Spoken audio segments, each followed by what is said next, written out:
Case में rheumatic arthritis, rheumatoid arthritis, जिसमें जोड़ों का दर्द होता है, इसकी एक बड़ी व्यापक समस्या बनी हुई है। मॉडर्न मेडिसिन में आज तक इसका कोई कारण नहीं खोजा जा सका है। इसमें आरए पॉजिटिव हो जाता है, सी रिएक्टिव प्रोटीन बढ़ जाता है।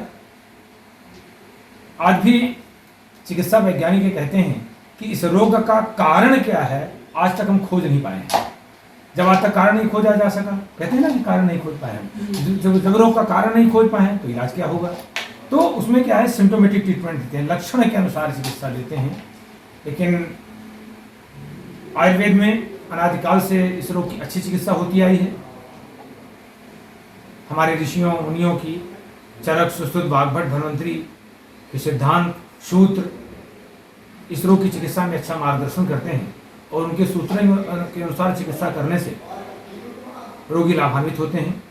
आयुष्ग्राम चिकित्सालय चित्रकूट में निरंतर इस तरह के रोगी आते हैं और लाभ उठाते हैं। हमें बड़ी प्रसन्नता होती है जब हम उनको ये देखते हैं कि चलने फिरने के लिए मोहताज थे, घुटने टेढ़े हो रहे हैं, जोड़ मुड़ रहे हैं, दर्द से करा रहे हैं, कोई पेन किलर काम नहीं कर रही है, और उस समय आयुष्ग्राम चिकित्सालय में आयुर्वेद चिकित्सा से उनको लाभ होता है। तो ये ऐसे परिणाम देख करके हमको बड़ी प्रसन्नता होती है। हमें अपने ऋषियों मुनियों के सिद्धांत पर, विज्ञान पर गर्व होता है। इसी क्रम में हम एक आपका परिचय करा रहे हैं सैल शाही, जो लखनऊ से हैं, वैसे बिलोंग करती हैं शायद बलिया से बिलोंग नहीं, लखनऊ देवरिया से बिलोंग करते हैं और वैसे लखनऊ में हैं। तो ये हमारे पास 19 दिन पहले आती हैं।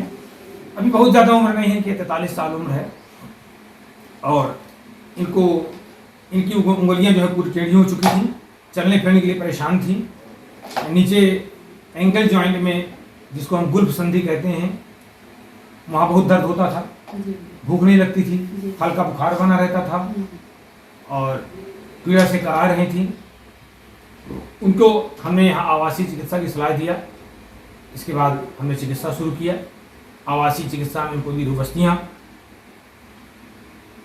स्नेहन, स्वेदन ये दिया गया और एक सप्ताह बाद अच्छे परिणाम आना शुरू हो गए। रोगी हमारा बड़ा पॉजिटिव है, बहुत सपोर्टिव है, क्योंकि स्वयं प्रसन्न चित्त दिखाई पड़ती हैं। ये आपको बीमारी कितने साल से शुरू हुई थी? 10-12 साल। 10-12 साल से। इलाज कहाँ चलता रहा आपका? लखनऊ में हुआ है, हमारे वहाँ भी हुआ था, गोरखपुर में भी हम कराए। इसको मॉडर्न मेडिसिन वाले एक और नाम दे देते हैं, ऑटो इम्यून डिजीज। एक बड़ा अच्छा नाम। जब हम लोग पढ़ते थे तो ऑटो इम्यून डिजीज में 40 प्रकार के बीमारियां होती थी और बढ़ते बढ़ते वो हो गई 127 प्रकार की। जो बीमारी का इलाज नहीं खोज पाते हैं, 2 नाम बहुत अच्छा दे देते हैं, ऑटो इम्यून डिजीज और सिंड्रोम, फला सिंड्रोम हो गया। तो आदमी परेशान हो जाता रहता है कि अरे ऑटो इम्यून डिजीज कौन सी है। डॉक्टर ने क्या कहा था कि आपको जीवन भर दवाई खानी पड़ेगी। हाँ, बोलते थे ना ठीक हो जाएंगे, लेकिन दवा खाने के बाद भी हमें दिक्कतें बढ़ती रही। ठीक नहीं होता था, तसल्ली नहीं मिला, चला ही नहीं जाया। इस उम्र में अगर दिक्कत बढ़ जाए इतना तो फिर हमें भी टेंशन होती थी। तो फिर हमारे एक रिश्तेदार ने जो आई थी, फिर वो बताई हमको, तो फिर हम कहे भैया हम कहीं नहीं जाएंगे, वहाँ जाएंगे। लखनऊ में अपोलो में भी ट्रीटमेंट करवाया था? जी, अपोलो में करवाया। 1 साल तक ट्रीटमेंट लगातार चला। वही दवा खाती रहे, फोलिट्रेक्स और क्या है, क्विनिन सल्फेट, हाइड्रोक्विनिन सल्फेट और फोलिक एसिड, एक पेन किलर डोलोनेक्स डीटी हो गई, वो खा रही हैं आप पेन किलर। अच्छा, पेन किलर खाते खाते आपको दिक्कत होती रही होगी? जी, शरीर में सूजन हो गया था मेरे पूरा। हाँ, वो तो आदमी किडनी भी खराब हो जाती है धीरे करके। सब लोग यही देखते बोलते हैं वजन इतना बढ़ गया है, इतना मोटी हो गई। अच्छा, पहले आप इतनी मोटी नहीं थी? जी नहीं। अच्छा, इतना मोटी नहीं थी। यहाँ भी आने के बाद भी अभी ठीक है। नहीं, तो अब तो और अच्छे हो जाएंगे। आपको 1 साल तक ट्रीटमेंट करना है। ये कठिन बीमारी नहीं है। सी रिएक्टिव प्रोटीन, इसमें मेटाबॉलिज्म डिसऑर्डर की बीमारी है। प्रोटीन का प्रॉपर पाचन नहीं हो पाता है, मंदाग्नि हो जाती है, डाइजेशन इसे पूरी तरह से गड़बड़ हो जाता है, इसीलिए इसमें ज्वर हो जाता है। तो धीरे धीरे करके हम लोग क्या करते हैं इस चिकित्सा में कि प्रोटीन का प्रॉपर पाचन होने लगता है।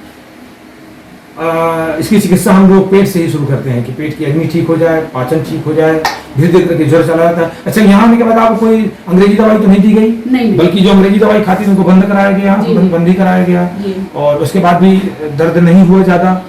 और उसमें देखिए आपका भी उनको सहयोग बहुत अच्छा प्राप्त हो, क्योंकि रोगी अगर पॉजिटिव है, सकारात्मक है ना, तो बहुत तेजी से लाभ मिलता है। ये बहुत, रोगी की सहन शक्ति कितनी अच्छी है, ये बहुत अच्छा होता है। तो अब आप 1 हफ्ते बाद से आपको लाभ होना शुरू हो गया था ना? जी। और आप क्या कहना चाहें, थोड़ा बता दीजिए। जी, हमें भी यहाँ आके बहुत तसल्ली मिला, परिवार जैसे प्यार मिला।